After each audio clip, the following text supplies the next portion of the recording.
বেশ কিছু সময়ের জন্য আমি নাস্তিক ছিলাম। আমার কাছে ধর্ম ব্যাপারটা অবান্তর মনে হতো। আমার মনে হতো এটা মানুষকে সুখী না হতে দেওয়ার একটা পন্থা আর ইচ্ছে মতো চলতে না দেওয়ার একটা ফন্দি। তো যেখানে আমি চাকরি করতাম ভীষণ ক্রেজি ছিল সেখানটা। সেটা একটা পুয়ের্তো রিকান পাড়া। প্রতি উইকেন্ডে কিশোর কিশোরীদের সেখানে মেলা বসে যেত। সালসা, মারিঙ্গা, ক্লাব মিউজিকের হই হল্লা, সবাই মিলে নাচানাচি সবকিছুই চলতো সেখানে। সেখানে পুরো ক্রেজি একটা ব্যাপার। সেটা কুইন্সের সব থেকে হই হট্টগোল পড়া জায়গা। আমি ঘুমিয়ে পড়ি, আর ঘুমিয়ে পড়ার পর আমি একটা স্বপ্ন দেখি। স্পষ্ট দেখতে পেলাম আমি একটা কবরে শুয়ে আছি। এটা সেই পুলগুলোর মতো ছিল, ওই টিউবগুলোর মতো যেগুলোর পাশ দিয়ে পানি বের হয়ে আসে। মনে হয়েছিল কবরের পাশ দিয়ে নল খুলে দেওয়া হয়েছে, আর পানি যেমন করে ঢুকে পড়ে তেমন করে আগুন ঢুকে পড়ছে। কবরটা উন্মুক্ত ছিল, তাই আমি উপরটা দেখতে পাচ্ছিলাম, এবং উপর থেকে একটা আওয়াজ ভেসে গেল, এসব কিছু ঘটছে কারণ তুমি ইবাদত করো না। এসব কিছু ঘটছে কারণ তুমি ইবাদত করো না। মনে পড়ে আমার সম্পূর্ণ চেহারা চোখের পানিতে ভিজে গিয়েছিল। আমি স্বপ্নের ভেতর প্রচন্ড কাঁদছিলাম। কাঁদতে কাঁদতেই আমি জেগে উঠি। সেখানে বসে আমার মনে হলো ভদ্রলোক লেকচার দিচ্ছেন না, তিনি পড়ছেন। তিনি কেবল কোরআন পড়ছেন, তার সামনে কেবল লিখিত মুসাফ আছে। তিনি কি বলছেন সেটা আমি মন দিয়ে শুনতে শুরু করলাম। ব্যাপারটা হচ্ছে রাসূল সাল্লাল্লাহু আলাইহি ওয়াসাল্লাম প্রতিবার কোরআন তেলাওয়াতের সময় শ্রোতাদের মধ্যে যে কারোর মনে দাগ কাটতো, এবং মনে হতো আরে এটা তো আমার ব্যাপারেই কথা হচ্ছে। মনে হতে থাকে যেন আমি সেই বক্তার সাথে কথা বলছি, কিন্তু সেই বক্তা আসলে কি আল্লাহ তাআলা। যেন ডক্টর সামি অদৃশ্য হয়ে গেছেন এবং শুধু আমি আছি আর আল্লাহর সাথে কথা বলছি।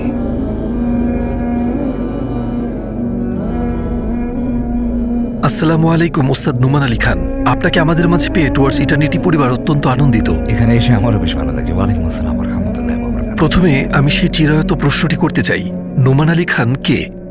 মাঝে মাঝে মনে হয় আমিও জানি না। এই প্রশ্নে আমার নতুন উত্তরটা হবে একজন আমৃত্যু শিক্ষার্থী। আমার মনে হয় আমার শেখার প্রতি একটা নতুন ভালো লাগার সৃষ্টি হয়েছে। সবার মতো আমারও অনেকগুলো দিক আছে। আমি বোকাশোকা একজন মানুষ। আমি শিশুদের ভালোবাসি। আলহামদুলিল্লাহ আমার চমৎকার একটি ছোট্ট ছেলে আছে, পরিবারের নতুন সদস্য। ইদানিং তাকে নিয়ে ব্যস্ত আছি। আপনি একসময় নাস্তিক ছিলেন, এ কথা কি সত্যি? কিছু সময়ের জন্য হ্যাঁ, আমি নাস্তিক ছিলাম। ধর্ম আমার কাছে অবান্তর মনে হতো। আমার মনে হতো এটা মানুষকে সুখী না হতে দেওয়ার একটা পন্থা আর ইচ্ছে মতো চলতে না দেওয়ার একটা ফন্দি। ধর্ম হলো মানুষের স্বাধীনতাটাকে নিয়ন্ত্রণের একটা উপায়। তো যখন আপনি ধর্মের বন্ধন থেকে বেরিয়ে আসেন, তখন আপনি ঈশ্বরের হাত থেকেও কিন্তু মুক্তি পেয়ে যান। কলেজে আমি বেশ কিছু ফিলোসফি কোর্স করেছিলাম, যেগুলো কোনো কাজে আসেনি। আপনার জীবনধারা কিভাবে বদলে গেল, আর সে ঘটনাটা কি ছিল? বেশ কয়েকটা কারণ ছিল, বেশ কয়েকটা ঘটনা ছিল। স্বপ্নটা ছিল সবচেয়ে বড় ঘটনা। তো স্বপ্নটা ছিল, আমার একটা অভ্যাস ছিল। আমার বেশিরভাগ বন্ধু ছিল অমুসলিম। হিন্দু বন্ধুই বেশি ছিল নিউ ইয়র্কে। কয়েকজন ইহুদি বন্ধুও ছিল, এবং কেবল একজন ছিল মুসলিম। কিন্তু আমি ছিলাম নিউ ইয়র্কে, এবং কুইন্সে ঘরগুলো যেমন হতো, আমার একটা বেসমেন্ট ছিল। আমি বেসমেন্টে থাকতাম, আর বাবা মা উপরে। তো আমার রুম ছিল নিচে, আর বের হওয়ার আলাদা রাস্তাও ছিল। আর যখনই কোনো পার্টি থাকতো, আমি চুপি চুপি বেরিয়ে যাওয়ায় এক্সপার্ট হয়ে গেছিলাম। আর বুঝলেন তো, সেই পুরনো উপায়, বালিশ রেখে আর সেটা চাদর দিয়ে ঢেকে আমার শেপ দিয়ে দিতাম, ফ্যান চালু রাখতাম। এই সেই। তো এই সমস্ত কিছু করে আমি একটা পার্টিতে গেলাম। আমি রাস্তায় প্রায় 2-3টে পর্যন্ত বাইরে ছিলাম। আমি চুপি চুপি ঘরে ঢুকে পড়ি। আমি আগে ধরাও পড়েছি, আমি ধরা পড়েছি, মার খেয়েছি, তবে খুব সিরিয়াস কিছু না আর কি। কিন্তু আপনি জানেন পাকিস্তানিরা কেমন মারতে পারে, এটা আপনার সাইনাস ঠিক করে দেবে। কিন্তু এবার আমি পুরোপুরি পার পেয়ে গেলাম। আমি ঘরে ঢুকলাম আর খুব খুশি ছিলাম যে বাহ, বেঁচে গেছি। বুঝলেন তো, কর্তৃপক্ষ মানে বাবা মায়ের থেকে। পরে ঘুমিয়ে পড়লাম, আর যখন ঘুমিয়ে পড়লাম এই স্বপ্নটা দেখি। পরিষ্কার দেখতে পাই আমি আমার কবরে শুয়ে আছি, এবং এটা ছিল, আপনি দেখেছেন হয়তো, ওই পুলগুলো বা ওই টাবগুলোর মতো যেগুলোর পাশ দিয়ে পানি গড়িয়ে আসে। মনে হচ্ছিল যেন কবরের পাশ দিয়ে নল খুলে দেওয়া আছে, এবং সেখান থেকে আগুন গড়িয়ে পড়ছে ঠিক যেভাবে পানি গড়িয়ে পড়ে। কবরটা খোলা ছিল, তাই আমি উপরে দেখতে পাচ্ছিলাম, এবং উপর থেকে একটা আওয়াজ বলে উঠলো, এসব কিছু ঘটছে কারণ তুমি ইবাদত করো না। মনে পড়ে আমার সম্পূর্ণ চেহারা চোখের পানিতে ভিজে গিয়েছিল। মানে আমি স্বপ্নের ভেতর কাঁদছিলাম। কাঁদতে কাঁদতে আমি জেগে উঠি, আর তারপরে যতটুকু মনে আছে আমি সেটা ফলো করে উঁচু করি। এরপর সালাত আদায় করা শুরু করি, এবং আমার ঝাপসা মনে পড়ে যে সালাত ছিল 5 ওয়াক্তের। আমার ঠিক মনে ছিল না যে কত রাকাত বাকি। আপনি সালাত আদায় করছিলেন না? আমি অনেক লম্বা সময় ধরে সালাত আদায় করিনি, প্রায় 4 বছর ধরে আমি সালাত আদায় করিনি। মূলত যখন থেকে আমরা এখানে আসি, মাঝে মাঝে আমি একমাত্র জুমার সালাত আদায় করতাম, কিন্তু জুমা স্কুলের সময় হতো, তো আমি সেটাতেও যেতাম না। তো একমাত্র যেই সালাতে আমরা যেতাম সেটা হয় ছুটির দিনে, না হয় যদি ঈদ হতো, এবং আমার বাবা নিয়ে যেতেন। এছাড়া আমি মসজিদের ভেতর উকিও মারতাম না। এমন একটা স্বপ্ন দেখবো ভাবিনি, এরকম একটা অনুভূতি হবে সেটাও আশা করিনি। কিন্তু হঠাৎ করেই আমি সালাত আদায় করতে শুরু করলাম, এবং এরপর আমার মনে আছে সেই সালাতে আমি সাজদায় পড়ে আছি আর কেবল কাঁদছি। এইভাবেই ঘুমিয়ে পড়ি আর এইভাবেই জাগি। সেই বন্ধুদের সাথে ঘোরাফেরা বন্ধ করে দিই। ওরা বলে কি হয়েছে তোমার, এমন কেন হয়ে গেছে, অদ্ভুত আচরণ কেন করছো। আমি সবাইকে এড়িয়ে চলি। তখন আমি সোজা বাড়ি যেতে শুরু করি, প্রতিদিন সোজা বাড়ি যেতে থাকি। তারপর যখন সেমিস্টার শেষ হলো, বুঝলেন, আমার মনে পড়ে যে আমার একটা চাকরি ছিল একটা স্প্যানিশ পাড়ায়, স্প্যানিশ জাংশন বলে বলে। যখন আমি চাকরিতে ছিলাম, খুবই ক্রেজি ধরনের চাকরি ছিল। এটা ছিল একটা পুয়ের্তো রিকান পাড়া। প্রতি উইকেন্ডে কিশোর কিশোরীদের মেলা বসে যেত সেখানে। সালসা, মরিঙ্গা, ক্লাব মিউজিকের হই হল্লা, সবাই মিলে বেশ নাচানাচি সবকিছুই চলতো সেখানে। পুরো ক্রেজি একটা ব্যাপার। এটা ছিল কুইন্সের সবচেয়ে ক্রেজি এরিয়া। আমি ওখানে একটা কাপড়ের দোকানে কাজ করতাম। তাদের বিশেষত্ব ছিল যেমন, মূলত আমরা এটাকে বলতাম থাগ ওয়ার। 90-এর দশকে পোশাক আশাক ছিল বেশ ঢোলা জিন্স এবং কালকানি বুটস। আচ্ছা। সেখানে এই সমস্ত বিক্রি হতো, বুঝলেন। আমি সেই দোকানে কাজ করতাম এবং যখন সালাতের সময় হতো আমি দৌড়ে শু এরিয়ায় যেতাম, জুতোর গুদামে, এবং দ্রুত গিয়ে সালাত আদায় করে নিতাম। আসর সময় হতো আবার যেতাম। আসছি যাচ্ছি আমি নিয়মিত সালাত আদায় করতে শুরু করলাম। আমার সহকর্মীরা প্রায় সবাই ছিল হিসপ্যানিক। তারা আমাকে নোমান ডাকতো না, আলী ডাকতো। যেমন, ইয়ো আলী, কি করছো ভাই, এমন অদ্ভুত কাণ্ড কেন করছো, আরে তুমি আমার দিকে তাকাচ্ছ না কেন। আমি ইবাদত করছি, ব্যাখ্যা দিতে হতো। আরে ভাই তুমি কি বলছো, মানে ঈশ্বরের সাথে কথা বলো। আচ্ছা, তুমি কি তাকে আমার প্রমোশনের কথা বলতে পারো, বেতন বাড়াতেই হবে। তো এমনটা ছিল। তারা এই ব্যাপারে নানান প্রশ্ন করতে শুরু করলো। আমি ইসলাম সম্বন্ধে কিছু জানতাম না, কিন্তু আমার বন্ধুরা, ডমিনিকান, পুয়ের্তো রিকান, কিউবান প্রতিবেশী বন্ধুরা, সহকর্মীরা, তারা বলতো, তাহলে কি আমি জাহান্নামে যাব? আমি বলতাম, আমি জানি না, তুমি শুয়োরের মাংস খেতে পারবে না, তাই না? তো আমি এখন সেটাই খাচ্ছি, কেমন লাগছে তোমার এটা? তারা এই সমস্ত কাণ্ড কারখানা করতো। তো সালাত আমার জীবনের একটা অংশ হয়ে উঠলো, কিন্তু আমার মনে হয় না আর সেটা সত্যিকার অর্থে অন্যান্য সঙ্গীর চাইতে সেটা উত্তম ছিল। এইটা কেবল শুধু সালাতই ছিল, তবে অন্তত পক্ষে এটি তুলনামূলক ভালো সঙ্গী ছিল। অন্তত খারাপ সঙ্গ থেকে দূরে থাকতে পারতাম। এরপর কলেজ শুরু হলো এবং এবার প্রথমবারের মতো অমুসলিম বন্ধুদের জায়গায় বেশ কিছু বন্ধু হলো যারা মুসলিম। কিন্তু আমার মুসলিম বন্ধুরা আমাদের কলেজ ক্যাম্পাসের সবচেয়ে বড় পার্টি অ্যানিমাল ছিল। তো তারা আমার আগের বন্ধুদেরই মুসলিম ভার্সন ছিল। এরা ছিল জাস্ট নাম খাওয়াসি মুসলিম। আমার অপরাধবোধ খানিকটা কমলো, কেননা এরা মুসলিম যদিও নামাজ পড়ে না, কিন্তু আমার সালাত নিয়ে এদের কোনো মাথা ব্যথা নেই। এই ব্যাপারটা ছাড়া এটা ছিল অনেকটা এমন যে আমি আগের জায়গাতেই ফিরে গেছি, শুধু সালাতটা আছে। তাদের মধ্যে কেউ একজন আপনাকে সম্ভবত রমজানে কোরআনের একটি দাওরায় নিয়ে যান, এরপর আপনার কোরআনের প্রতি ভালোবাসা শুরু হয়। সে আমাকে পরিচয় করিয়ে দিয়েছিল। ওমর, ওর নামটা আমি বলতে চাই, ওর নামটা হলো উমর বেগ। লোকে এখন তোমার পুরো নাম জানে ভাই। আচ্ছা, ওর সাথে আমার যোগাযোগ আছে এবং ওকে আমি আমৃত্যু ভালোবাসবো। কারণ ও খেয়াল করেছিল আমি কোরআন শেখার জন্য চেষ্টা করছি। আমার কাছে সব সময় ইউসুফ আলীর কোরআন অনুবাদ থাকতো, আমি সেটা পড়তাম। আমার কাছে ভীষণ কঠিন লাগতো, কিন্তু তাতেও আমি পড়তাম, নোট নিতে থাকতাম, কারণ আমার কাছে আর কিছু ছিল না। আর সে বলল, তুমি কোরআন শিখতে চাও, একটা আয়োজন চলছে। সে ওই এলাকাতে থাকতো না যদিও, সে বলল চলো গিয়ে দেখে আসি। আমাকে সেখানে নিয়ে গেল। এটা ফ্ল্যাশিং এর মুসলিম সেন্টারে ছিল, কুইন্সে। আয়োজনটা ছিল ডক্টর সামির আলোচনা। সেই মসজিদটায় দুটো আলাদা ফ্লোর ছিল। একটা ফ্লোর ছিল 20 তারাবির এক্সপ্রেস ট্রেন, যেমনটা বেশিরভাগই। তৃতীয় ফ্লোর ছিল আমরা 4 রাকাত সালাত আদায় করব। এরপর আমি প্রতিটা আয়াত ব্যাখ্যা করব, অনুবাদ শোনাবো এবং সংক্ষেপে কি পড়লাম সেটা নিয়ে বলবো। তারপর আবার 4 রাকাত পড়বো, তারপর আমি বলবো, আমরা 4 রাকাত পড়ে আবার বলবো। এভাবে এক পারা শেষ করবো। এরপর আগামীকাল পরবর্তী পারা শুরু করবো, এর পরের দিন পরবর্তী পারা। এই পুরো প্রক্রিয়াটা আমার মনে পড়ে রাত 9:30 থেকে রাত 1টা পর্যন্ত প্রতিদিন চলত। আর তারপর উইকেন্ডে তিনি আরো খানিকটা পুষিয়ে নিতেন। তো মাঝে মাঝে সেটা রাত 2, 2:30, 3টে পর্যন্ত করাতো, পুরো রাত প্রায়। কিন্তু আমরা একটা বিরতি নিতাম, বুঝলেন, 45 মিনিটের লেকচার, তারপর 4 রাকাত, ঘন্টাখানেক করে লেকচার, আবার 4 রাকাত। আমি যখন সেখানে ঢুকি আমি মনে মনে ভাবছিলাম আমি লেকচার শুনবো না। আমি সেখানে বসলাম, আর মনে হলো এই ভদ্রলোক তো লেকচার দিচ্ছেন না, তিনি পড়ছেন, তিনি শুধু কোরআন পড়ছেন। তার হাতে অনেকগুলো কোরআনের নোটস আছে, তো তিনি যেটা বলছেন সেটা আমি শুনতে শুরু করলাম। এবং ওনার একটা খুব বড় গুণ ছিল, যেমন আপনি আমাকে লেকচার দিতে শুনছেন, আমি একটা শব্দ নিয়ে বলি, আমি একটা বাক্য নিয়ে বলি, তিনি এমনটা করতেন না। তিনি আয়াতগুলো পড়ছিলেন, তারপর তিনি আয়াতগুলোর অনুবাদ করছিলেন। কিন্তু যখন তিনি আয়াতের অনুবাদ করছিলেন, তিনি অনুবাদটাকে পড়ছেন না, তিনি অনুবাদটাকেই বক্তব্য হিসেবে রাখছেন। এটাকে তখন বক্তব্যের মতোই শোনাচ্ছে, তিনি পড়ছেন বলে মনে হচ্ছে না, খুবই ন্যাচারাল মনে হচ্ছিল। আর সেটার প্রভাবটা হলো, আপনি যদি সেটা 10, 15, 20 মিনিট ধরে শোনেন, মনে হতে থাকে যেন মানুষটার সাথে আমি কথা বলছি, কিন্তু সত্যি বলতে কার সাথে কথা হচ্ছে আমার, সেটা আল্লাহ। তো মনে হতো ডক্টর সামি অদৃশ্য হয়ে গেছেন, শুধু আমি আছি এবং আল্লাহ তাআলার সাথে কথা বলছি। আর এই অনুভূতিটা আমার কাছে অসাধারণ ছিল। আমি কখনো ভাবিনি কোরআন এমন হতে পারে, কারণ আমি ইংরেজিতে সেটার অনুবাদ করছিলাম এবং এমনটা আমার কখনোই অনুভব হয়নি। এবং সেটাই ছিল সেই বিশেষ মুহূর্ত যখন কোরআন একটা বইয়ের জায়গা থেকে কথা বলার একটা জায়গা হয়ে দাঁড়ায়। আমি এটাতে আকৃষ্ট হয়ে যাই এবং প্রতি রাতে সেখানে যেতে থাকি। এবং তিনি শুধু আমি পিছনে বসে থাকলেও তিনি খেয়াল করতেন এবং তিনি শুধু আসতেন কিন্তু কিছুই বলতেন না, খালি কাঁধে হাত রাখতেন, পাশ দিয়ে হেঁটে গিয়ে বলতেন আসসালামু আলাইকুম, আপনাকে দেখে ভালো লাগলো। তিনি কেবল খেয়াল করতেন, কিছু বলতেন না। আর তখন একটা বিখ্যাত ঘটনা, বোধহয় কোনো ভিডিওতে বলেছিলাম, আমি তাকে বলি আপনি যা করেন আমিও করতে চাই। তিনি বললেন ঠিক আছে, সোমবারে এসো, আরবি শেখা যাক। আমি বললাম ঠিক আছে শিখব। একবার আপনাকে বলতে শুনেছি, আমি কোরআনকে প্রাণের চেয়ে বেশি ভালোবাসি। কোরআনের কোন দিকটার কারণে এমনটা অনুভব করেন? এর মধ্যে প্রথমটা হলো কিভাবে এটা আমার সমস্ত জট খুলে দিল। যেমন আমি ধর্ম নিয়ে কি ভাবতাম, সৃষ্টিকর্তা সম্পর্কে কি ভাবতাম, জীবনের লক্ষ্য নিয়ে কি ভাবতাম, সবগুলোর সমাধান করে দিয়েছে। যদিও আমার ইসলামের সাথে একটা কানেকশন ছিল, আমার জীবনে কোরআন আসার আগে গ্র্যাজুয়েশন, চাকরি, আমার মাথায় এই সমস্ত কিছুই থাকতো। যদিও আমার একটা চাকরি ছিল, কিন্তু জানেন তো কেরিয়ারের সামনেই কোনো আচ্ছা। বিয়ে, টাকা, সম্পদ, গাড়ি, বাড়ি, আমার মাথায় এই ব্যাপারগুলোই ছিল। সারাক্ষণ আমি কেবল এসবই ভাবতাম, মা বাবা গর্ব করবে। এরপর কোরআন জীবনে এলো আর বলল এই ব্যাপারগুলো ভালো, কিন্তু এগুলো খুবই ক্ষুদ্র। তোমার পৃথিবী এত ক্ষুদ্র কেন? তোমার বাস্তবতা হলো অনেক বড় কিছুর জন্য তোমার সৃষ্টি হয়েছে। তারপর হঠাৎ করেই আমার পৃথিবী অনেক বড় হয়ে যায়, কারণ আমি মন দিয়ে কোরআনকে শুনেছি আর বুঝেছি নিজেকে কতটা ক্ষুদ্র করে রেখেছি আমি। এটা যেন আমাকে ক্ষুদ্রতা থেকে মুক্ত করে দিল। এটার সাথে অন্য যে জিনিসটা আমার জীবনে এলো সেটা হলো, আমি বুঝতে পারিনি কখন এটা ঘটলো, কিন্তু আমি জানি কোরআনের জন্য এসব কিছু হয়েছে। আত্মবিশ্বাস। আমি সবচেয়ে চুপচাপ বাচ্চা ছিলাম আমার স্কুলে, লোকে জানতোই না আমার গলার আওয়াজ কেমন। আমি ছিলাম একটা লাজুক ছেলে। পাবলিক স্পিকিং ক্লাসে আমি কোনো মতে পাশ করতাম, মানে Wow, বিশ্বাসই হচ্ছে না আমার। কলেজে ফার্স্ট সেমেস্টার।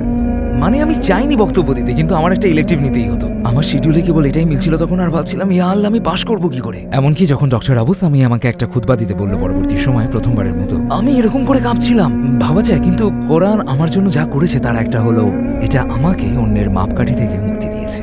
এখন পর্যন্ত আল্লাহর সাথে আমার সবকিছু ঠিকঠাক চলছে, ততক্ষণ কে কি ভাবছে তার কোনো মূল্যই নেই। মানে আল্লাহ আমাকে ব্যর্থ হিসেবে দেখছেন না, সুবহানাল্লাহ। আর বাকিরা হতাশ হলেও কিচ্ছু আসে যায় না। এটা ভয়ানক একটা মুক্তি, ভয়ানক মুক্তি। অসম্ভব একটা শান্তি। আমি বা মুসলিমরা এমন একটা সংস্কৃতি থেকে এসেছি যে ভাবি লোকেরা কি ভাববে। এখন আমি নিউ ইয়র্ক সিটির প্রাণকেন্দ্রে আছি, এখন মাগরিবের সময়, আর আমি আছি পার্ক এভিনিউতে। আমার যাওয়ার জায়গা নিয়ে আমি বোতলের পানি দিয়ে অজু করে নিই। রাস্তার ধারে দাঁড়িয়ে আমি সালাত আদায় করছি, লোকে পাশ কাটিয়ে যাচ্ছে আর হাসাহাসি করছে। লোকে যাওয়ার সময় দু একটা মন্তব্য করছে, কিচ্ছু এসে যায় না। আমি খালি বলি আমি নামাজ পড়ছি। প্রথম মনে হতো যে ইয়া আল্লাহ, লোকে কি মনে করছে কে জানে, কি বলবে লোকে। পুরো পৃথিবীটা কিরকম অদৃশ্য হয়ে গেল, এখানে কেবল আল্লাহ আর আপনি আছেন, আর কেউ না, আর কিছু মূল্য নেই। আমার কোরআনকে ভালোবাসার পিছনে একটা অংশ ছিল এটা আমায় যেভাবে মুক্তি দিয়েছে। আর একটা জিনিস যেটা আমাকে কোরআনের প্রেমে ফেলেছে সেটা হলো, কোরআনের দরজা ধরে আমার মনে হতো আমি কোরআন পড়ছি না, যেন কোরআন আমাকে পড়ছে। আল্লাহ আমার সাথে ব্যক্তিগতভাবে কথা বলছেন। আমি কি এতটা গুরুত্বপূর্ণ যে আল্লাহ আমার সাথে সরাসরি কথা বলবেন এবং অনুভব করাবেন? তিনি ব্যক্তিগতভাবে কথা বলছেন, আমি তো কেউই না। আমি আত্মবিশ্বাসী না, আমি জনপ্রিয় কেউ না, আমি সফল কেউ না। কেন আল্লাহ আমার সাথে কথা বলবেন? কেন আমি গুরুত্বপূর্ণ হব? আমার মনে হতো আমার সাথে এইভাবে কথা বলে আল্লাহ আমাকে অসম্ভব গুরুত্ব দান করছেন কোরআনের মাধ্যমে এভাবে কথা বলে। তাই এটা একই সাথে আমাকে বিনয়ী এবং আত্মবিশ্বাসী হতে শেখায়। সুবহানাল্লাহ। তো আপনি বলছিলেন আপনি স্কুলে যাচ্ছিলেন, ফুল টাইম জব করছিলেন, হ্যাঁ। কিন্তু তারপরেও আরবি শেখার সময় বের করেছেন। হ্যাঁ, আপনি কিভাবে এটা ধরে রাখলেন?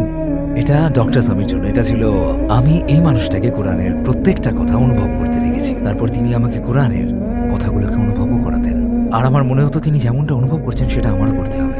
এই যে কানেকশনটা আমি ধরে রাখতে চাই, আমি তার ওপর নির্ভরশীল হয়ে থাকতে চাই না। কিতাব থেকে তিনি এইগুলো কিভাবে বের করতেন, এবং আমি বুঝতে পারলাম যেহেতু অনুবাদ নিয়ে আমি এরই মধ্যে স্ট্রাগল শুরু করেছি, আমার এই সরাসরি কানেকশনটা প্রয়োজন। তো আমার মাথায় এই ধারণাটা ঢুকে গেল যে আল্লাহর সাথে আমায় সরাসরি কথা বলতে হলে আরবি আমার প্রথম সিঁড়ি হবে। এটা আমি আর কারোর উপর ছেড়ে দেবো না, এটা আমার প্রয়োজন। আমার মনে হয়েছিল যদি কোরআনকে হারিয়ে ফেলি আমি আল্লাহকে হারাবো। যেহেতু আপনার সৃষ্টিকর্তা নিয়ে একটা ধারণা থাকতে পারে, তাই না? এবং বিভিন্ন ধর্মেরই সেটা আছে। এমনকি দর্শনিক দিক দিয়ে আপনি বলতে পারবেন যে একটা শক্তি রয়েছে, এই মহাবিশ্ব বা জানেন কিছু একটা আছে, কোনো একটা সত্তা বা কোনো বস্তুর অস্তিত্ব আছে। মানুষ একে বিভিন্ন নাম দেয়, কিন্তু কোরআন শুধু সৃষ্টিকর্তার অস্তিত্বের কথা বলেন না। সত্যি বলতে ব্যাপারটা শুধু তার অস্তিত্বের নয়, কিন্তু তিনি আপনার সাথে সরাসরি যোগাযোগ চান। তিনি চান আপনি তাকে সেভাবেই জানেন যেভাবে তিনি আপনার কাছে পৌঁছতে চান। আমি তার সম্পর্কে দর্শন তৈরি করার চাইতে আমি তার অস্তিত্ব, তিনি কি চান সেই সম্পর্কে তত্ত্ব তৈরি করার পরিবর্তে কি করছি আমি এখানে, তিনি আমাকে বলছেন, অনেক ভালোবাসার সাথে তিনি বলছেন। বুঝলেন? তো অনেকেই বলে যে সৃষ্টিকর্তার সাথে তার আত্মিক সম্পর্ক রয়েছে, এই জায়গায় ফিতরাত কাজ করে, সেটা আপনার থাকতে পারে, কিন্তু আমার জন্য আমি জানি না কোরআন যা করে সেটা অন্য কিছু কখনো করতে পারবে কিনা।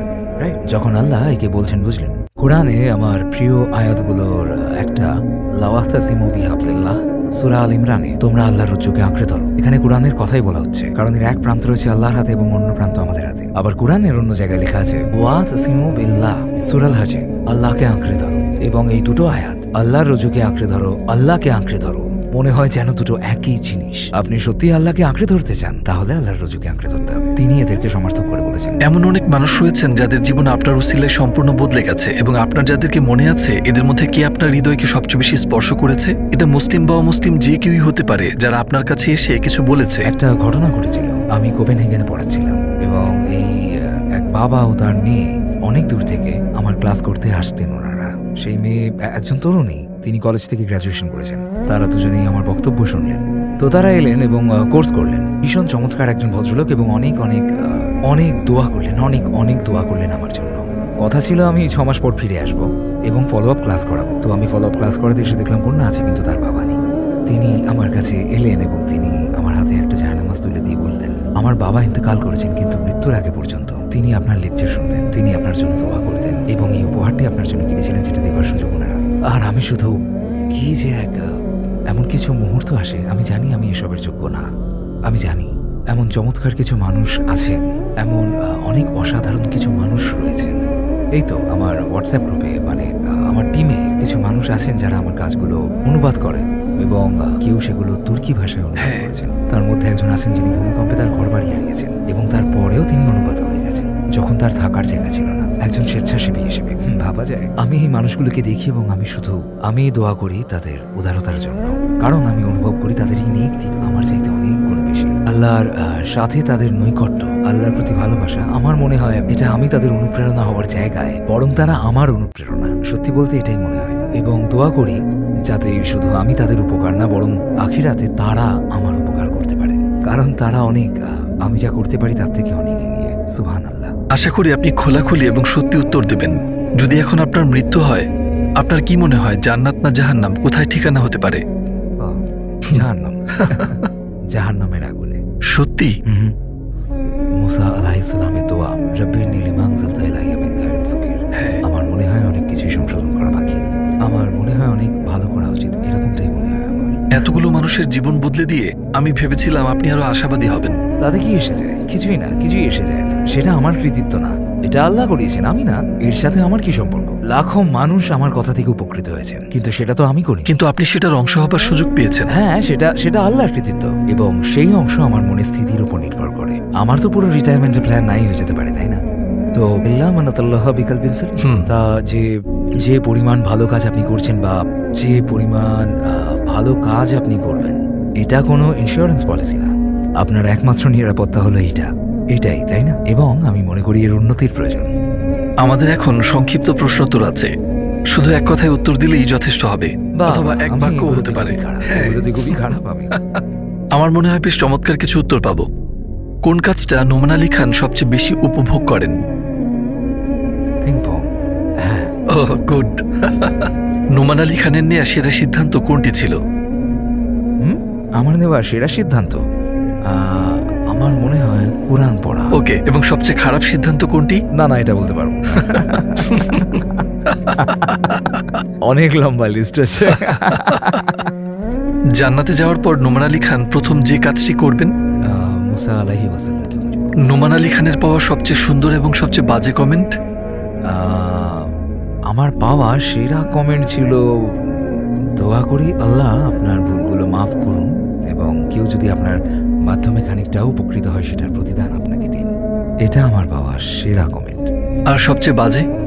সবচেয়ে বাজে আমার মনে পড়ছে না। সত্যি বলতে বেশিরভাগ সময় বাজে কমেন্টগুলো দেখে মনে হতো আমি মজা পাচ্ছি। এর মধ্যে একটা হলো, আপনার কোরআন নিয়ে কথা বলা উচিত নয়। আপনার একটি স্বভাব যেটা আপনার সবচেয়ে অপছন্দ? আমার বিবাদ এড়ানোর একটা প্রবণতা আছে। গুগলে শেষ কি সার্চ করেছিলেন? গুগলে আমার করা সর্বশেষ সার্চ হলো ইস্তানবুলের পাকিস্তানি রেস্টুরেন্ট। সত্যি কথা বলতে আমি কিন্তু একদমই হতাশ হইনি, এটা খুবই ভালো। একটা মজার মুহূর্ত যেখানে আপনি অপ্রস্তুত হয়েছেন, এমন মুহূর্ত যেটা আপনি কখনো ভুলতে পারবেন না। একটা ঘটনা আমি আপনাকে বলবো, এটা খুবই বাজে, খুব খারাপ। আমি জানি না ইউটিউবে এটা সেন্সর করে দিয়েছে। আমি ইংল্যান্ডে ছিলাম, আমার বিশ্বাসই হচ্ছে না আমি এটা বলছি, এবং আমি একটা লেকচার দিচ্ছিলাম, ভাই বোনদের মতো একটা গল্প বলছি। আমি অনেক জোকস বলে থাকি, এটা আমি আটকাতে পারি না, এটা যেন তো আমি প্রশ্ন করছি আর মানুষজন চিৎকার করে উত্তর দিচ্ছেন, কিন্তু নারীরা উত্তর দিচ্ছিলেন, বোনেরা অসম্ভব জোরে উত্তর দিচ্ছিলেন, আর ভাইয়েরা যেন নারীদের পাশ থেকে জোরে জোরে চিৎকার আসছিল। আর আমি বললাম মাশাআল্লাহ, এখানকার বোনেরা তারা খুবই, এবং আমি একটা শব্দ ব্যবহার করি যেটা আমেরিকান ইংলিশে কোনো ব্যাপার না, এনার্জি, উৎসাহ এইসব বোঝায়, কোনো অশালীন অর্থে নয়। কিন্তু সেই শব্দটা যেটা আমার বলা উচিত হবে না, কারণ ক্যামেরা চলছে। ইংল্যান্ডে এটা ভয়াবহ খারাপ, কারণ ইংল্যান্ড ইংলিশ আর আমেরিকান ইংলিশ দুটো আলাদা একদম, বুঝলেন তো? যে মুহূর্তে আমি এটা বললাম আমি ভেবেছিলাম এটি এনার্জি, উৎসাহ এসব বোঝায়। হঠাৎ সবাই চেহারায়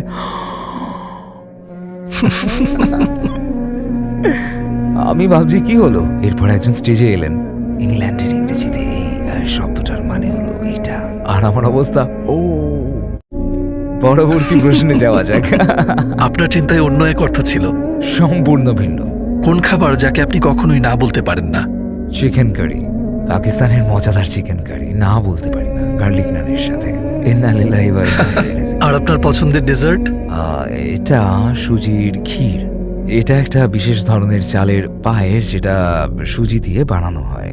আপনার কি কোনো ডাকনাম ছিল? না, ছিল না, আমার পছন্দ নাই সব। যেই আমাকে ডাকনাম দিত আমি তার সাথে ঝগড়া শুরু করতাম।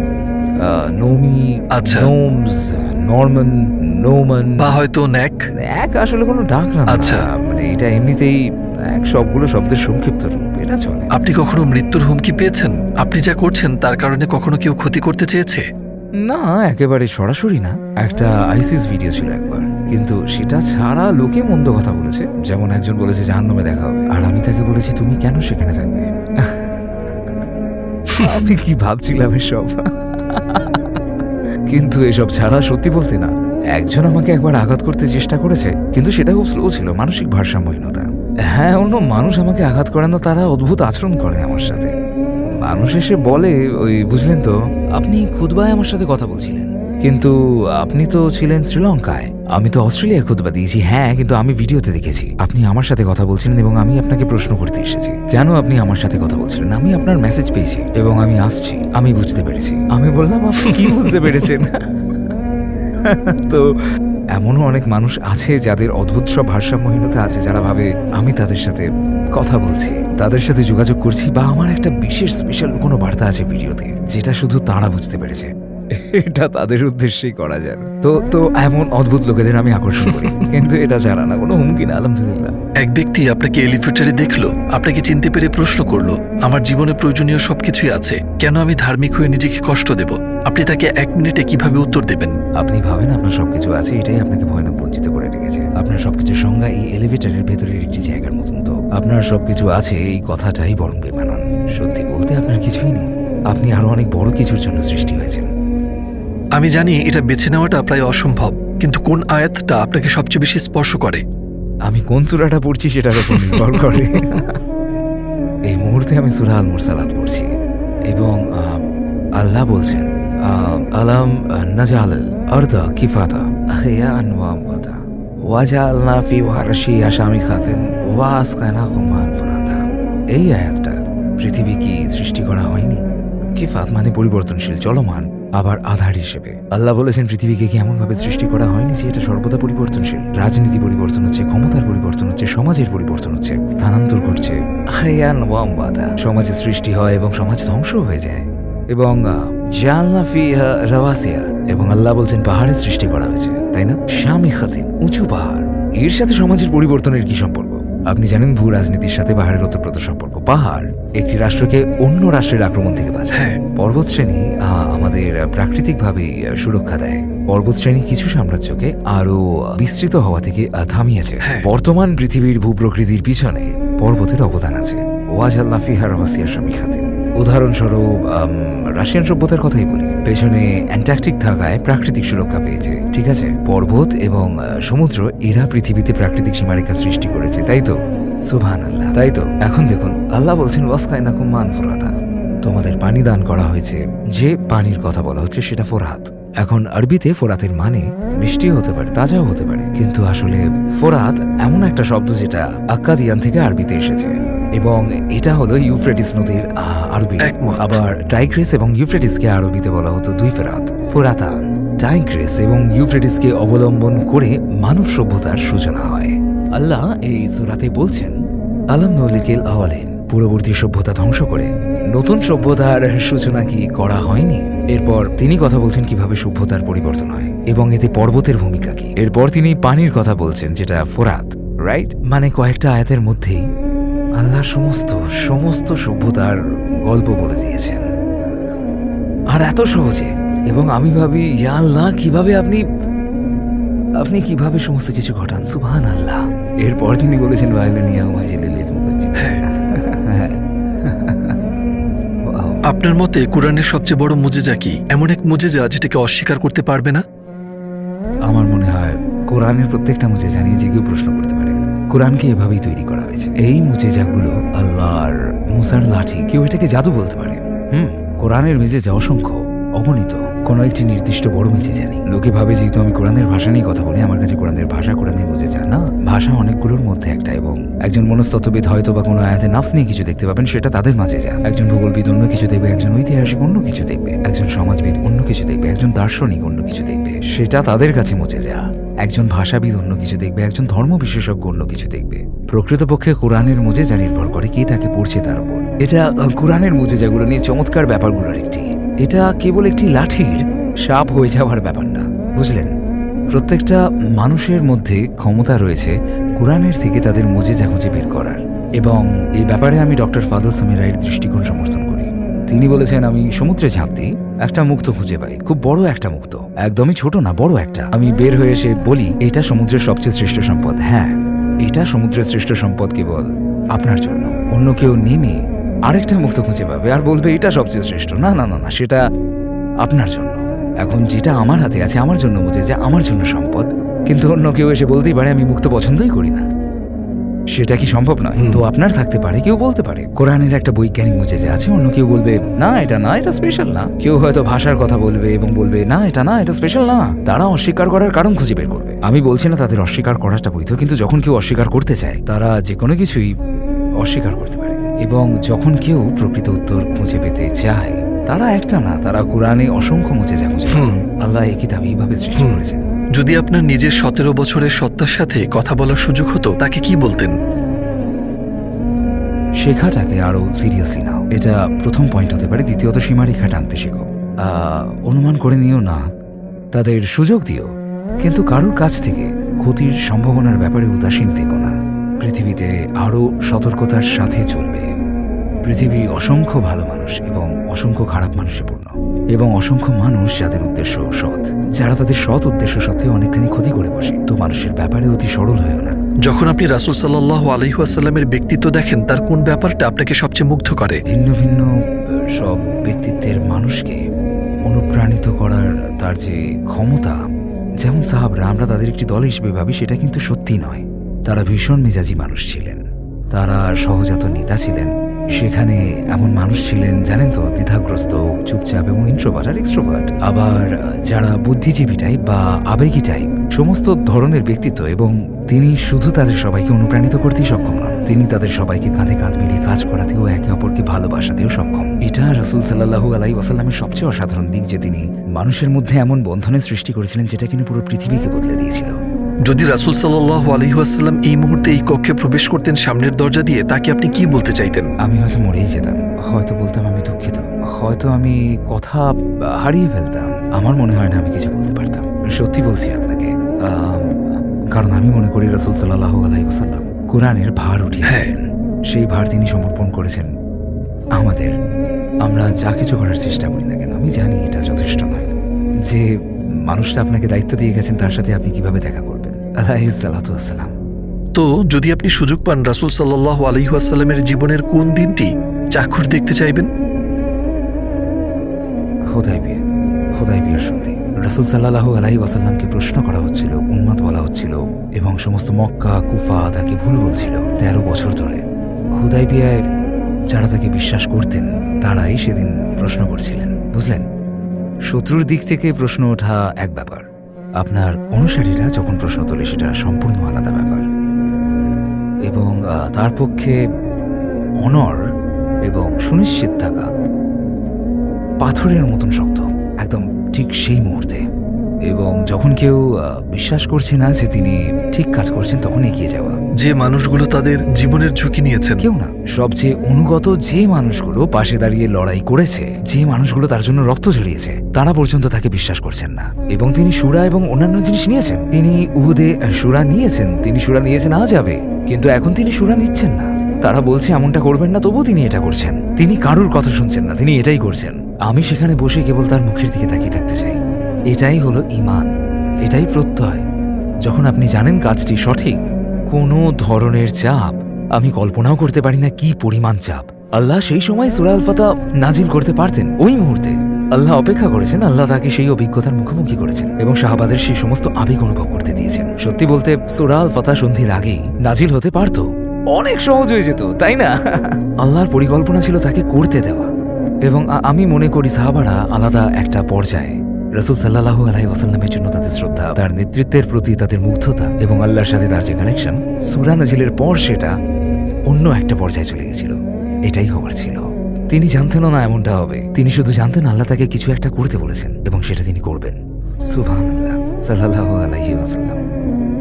আপনি জানেন পশ্চিমা দেশে এমনকি মুসলিম দেশগুলোতেও নাস্তিকতার হার বেড়ে চলেছে। কেন এমনটা হচ্ছে বলে আপনার ধারণা? এর সাথে লড়াই করার সবচেয়ে কার্যকরী পথ কি আপনার মতে? সৎভাবে বলতে গেলে আমার মতে অনেকগুলো কারণ রয়েছে, তবে আমি শুধু একটা কারণ নিয়ে কথা বলবো। এই ধরনের সৌন্দর্য এবং ক্ষমতা তুলে ধরার কাজটা আমরা ঠিকঠাক করতে পারিনি, এবং আমাদের ধর্মে আমরা এমন সব জিনিসকে অগ্রাধিকার দিয়েছি যেগুলো সত্যিকার অর্থে আমাদের ধর্মে প্রাধান্যের বিষয় নয়। এবং সত্যি বলতে যদি বেশিরভাগ সময় আমরা আমাদের ধর্ম নিয়ে বোকার মতন কথা বলতে থাকি, আর নিজেকে যদি আমি একজন নাস্তিকের জায়গায় দাঁড় করাই, এক বাচ্চা 16 বছর বয়সের এক তরুণের জায়গায়, এবং সে ভয়ানক হাস্যকর কিছু কথা শুনছে এবং তার যৌক্তিক প্রশ্নগুলোর বিপরীতে কোনো যৌক্তিক উত্তর সে শুনতে পাচ্ছে না, এর ফলে সেই ধর্ম থেকে দূরে সরে যাচ্ছে। আমরা কি সত্যি তাকে দোষ দিতে পারি? আমি তো পারবো না। তো জানেন তো, আপনার প্রচেষ্টা, আরো অনেকের প্রচেষ্টা, আলহামদুলিল্লাহ, যারা এর বিরুদ্ধে লড়ছেন, আমাদের দায়ীকে বুঝতে হবে। আমরা এখানে সবাইকে সবকিছুকে রক্ষা করতে আসিনি, আমরা সত্যকে রক্ষা করতে এসেছি, যার মানে দাঁড়ায় অন্য যে কোনো সময়ের চাইতে কঠোরভাবে আমাকে বিশ্বাসের সত্যটা খুঁজে বের করতে হবে। প্রত্যেক দায়ীকে সবার আগে এই বিশ্বাসের ছাত্র হয়ে যেতে হবে, যাতে তাদের বলা প্রত্যেকটি বিষয় জ্ঞানের সাথে সম্পর্কিত থাকে।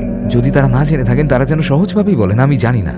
কারণ যখন আপনি জ্ঞান ছাড়া কথা বলবেন, আপনার মনে হবে ধর্মকে রক্ষা করছেন, আপনি পরিস্থিতি আরো খারাপ করছেন, আপনি কুতর্কে জড়াচ্ছেন, আপনি দুর্বল যুক্তি দিচ্ছেন, মিথ্যা দলিল দাখিল করছেন, যেটা আবার খণ্ডন করা হচ্ছে। সত্যিকার অর্থে আপনি খণ্ডিত হচ্ছেন, ইসলাম নয়। কিন্তু নাস্তিকের জন্য ইসলামের বিভাজন করছে, এবং দোষটা আপনার, কারণ যুক্তি প্রদর্শনের কাজটা আপনি ঠিকঠাক করতে পারেননি, রাইট? তাই প্রতিটি ছোট ছোট ঘটনা ধরে আমাদের জানতে হবে। মুখ খোলার আগেই আমাদের সত্যিকার ভাবে জানতে হবে কি বিষয়ে কথা বলছি, এবং মিথ্যা আত্মবিশ্বাস থাকলে চলবে না। প্রত্যেকটা বিষয় গবেষক হয়ে যান, ইসলামকে সুন্দরভাবে, গভীরভাবে, বুদ্ধিমত্তার সাথে উপস্থাপন করুন। আপনি যদি সহজ ভাষাও ব্যবহার করে থাকেন, সেই সহজ ভাষার পেছনে পাহাড় সমান জটিল গবেষণা আপনার থাকতে হবে।